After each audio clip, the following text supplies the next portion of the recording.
Hello বন্ধুরা, welcome to our channel Bong story two.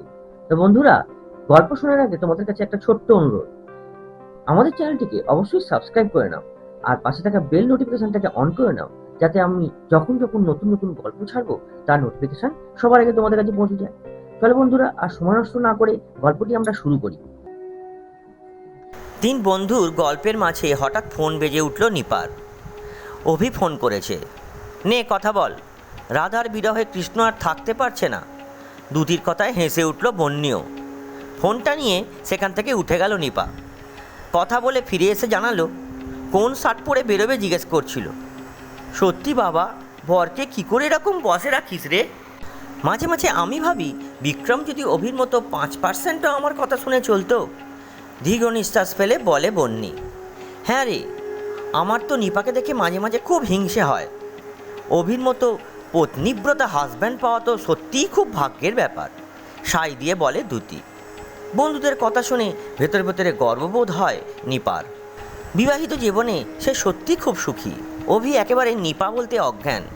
তাকে জিজ্ঞাসা না করে অভি কোনো কাজ করে না। শ্বশুর শাশুড়ি যে আড়ালে তাদের ছেলেকে স্ত্রৈণ বলেন, সেটা খুব ভালো করে জানে নিপা।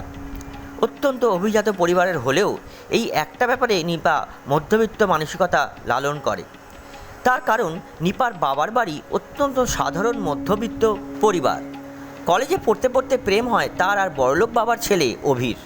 বিয়ের পর থেকেই অত্যন্ত সাবধানে বুঝে শুনে পা ফেলেছে সে, যাতে বড়লোক শ্বশুর বাড়িতে কোনো রকমভাবে হেনস্থা না হতে হয়। বড়লোকি চালচলন আদব কায়দা খুব সহজে রপ্ত করে ফেললেও তাদের স্বামী স্ত্রীর সম্পর্কের বুনিয়াদ কিন্তু মধ্যবিত্ত মতাদর্শ। স্বামী স্ত্রীর পরস্পরের প্রতি সম্মান, বিশ্বাস আর আনুগত্য যদি নাই থাকে, তাহলে আর কি থাকলো সেই সম্পর্কে? বন্যি আর দ্যুতি দুজনের হাজব্যান্ডই কোনো না কোনো সময় পরকীয়ায় জড়িয়ে পড়েছিল। অভিকে তাই প্রথম প্রথম খুব চোখে চোখে রাখত নিপা। আজ বিয়ের এত বছর পর সে বুঝে গেছে অভির মনে সে ছাড়া আর অন্য কারো জায়গা নেই। আমি কয়েকটা হোটেল শর্ট লিস্টেড করে রেখেছি, তুমি একবার দেখে নিয়ে ফাইনাল করলে তারপর বুক করব। রাতে খাওয়ার পর শুতে এসে নিপাকে বলল অভি। গোয়া বেড়াতে যাচ্ছে তারা। দেশ বিদেশের অনেক জায়গা ঘুরে এলেও গোয়াটা আর কখনো যাওয়া হয়ে ওঠেনি অভির আর নিপার। কয়েকদিন পর মেয়ের স্কুলে ভ্যাকেশন শুরু হয়ে যাবে, তাই তারা ঠিক করেছে এবার গোয়া বেড়াতে যাবে। অভির মোবাইলটা নিয়ে হোটেলগুলো দেখতে শুরু করলো নিপা। প্রত্যেকবার বেড়াতে যাবার আগে খুব ভালো করে দেখে রিভিউ পড়ে তারপর হোটেল বুক করে তারা। দেখতে দেখতে কখন যে 1 ঘন্টা পার হয়ে গেছে বুঝতেই পারিনি। তাকিয়ে দেখলো অভি যেন কখন ঘুমিয়ে পড়েছে। হঠাৎ ফোনে মেসেজের একটা নোটিফিকেশান এলো। প্রায় রাত 1টা বাজে। এখন কে মেসেজ করলো? কৌতূহলী হয়ে হোয়াটসঅ্যাপ খুলল নিপা। জেগে আছো? কেউ একজন মেসেজ পাঠিয়েছে। নাম্বারটা সেভ করা নেই অভির ফোনে। প্রোফাইল পিকচার দেখলো একজন মহিলার। নিপার থেকে বেশ খানিকটা বড় হবে বলেই মনে হচ্ছে। কে এই মহিলা? জেগে আছি, রিপ্লাই দিল সে। আজ খুব তোমার কথা মনে পড়ছে, সেই রাতটার কথাও মনে পড়ছে। ওদিক থেকে লেখা ভেসে এলো। লেখাটা দেখেই নড়ে চড়ে বসলো নিপা। সে বুঝতে পারছে তার ভীষণ এক্সাইটমেন্ট হচ্ছে। স্থির করে বসে থাকতে পারছে না। কী লিখবে কিচ্ছু বুঝতে পারছে না।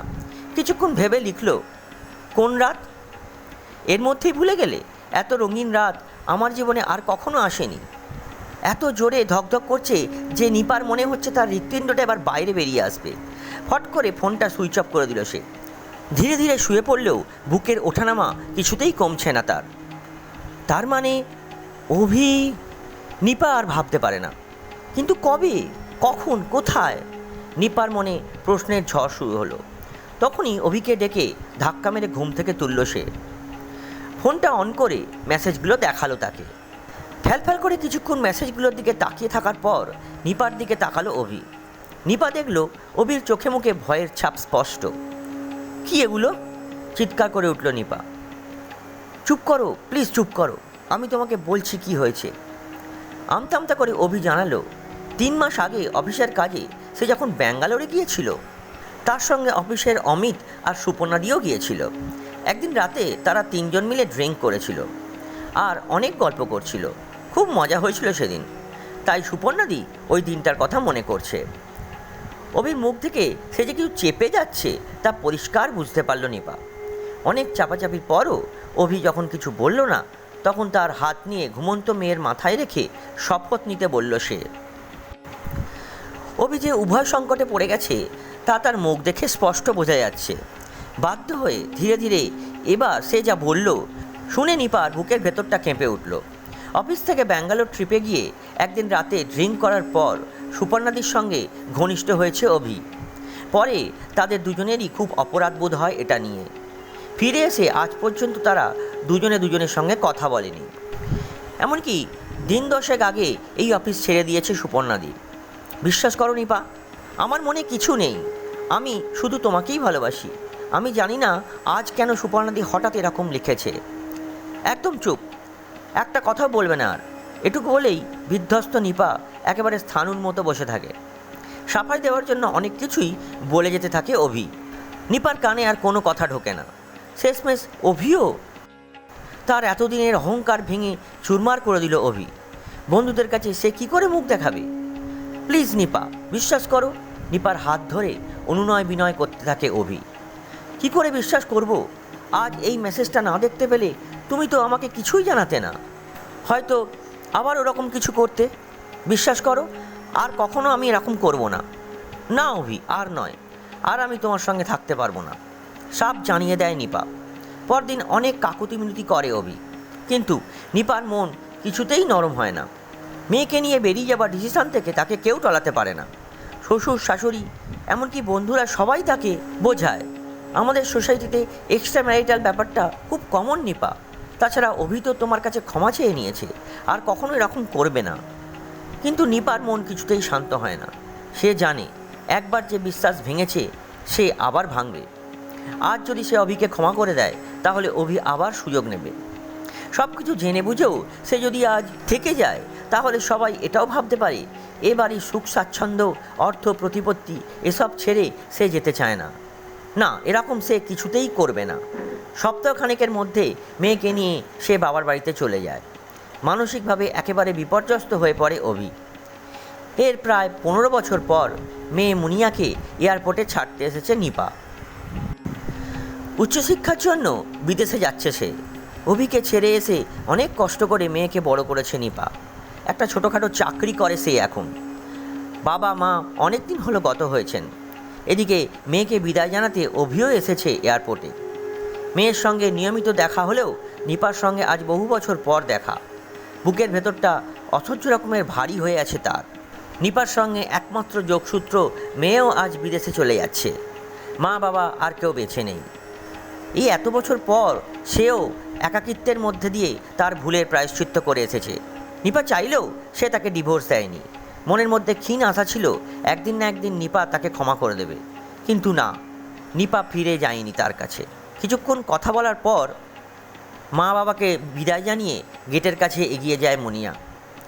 চোখে জল চলে আসে অভি আর নিপার দুজনেরই। এমন সময় হঠাৎ ফিরে আসে মুনিয়া। বাবা মা, তোমাদের কাছে একটা জিনিস চাইব। বল না মা, অধৈর্য হয়ে বলে ওঠে মা বাবা দুজনেই।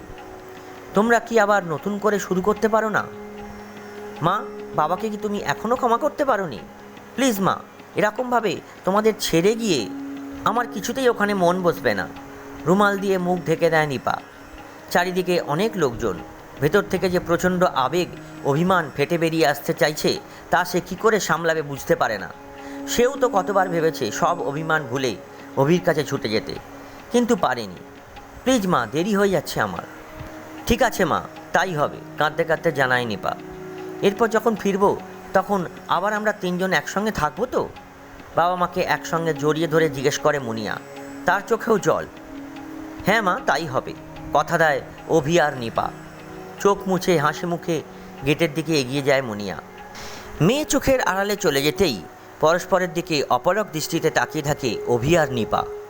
এত বছরের অনেক না বলা কথা যেন মুহূর্তের মধ্যে বলা হয়ে যায়।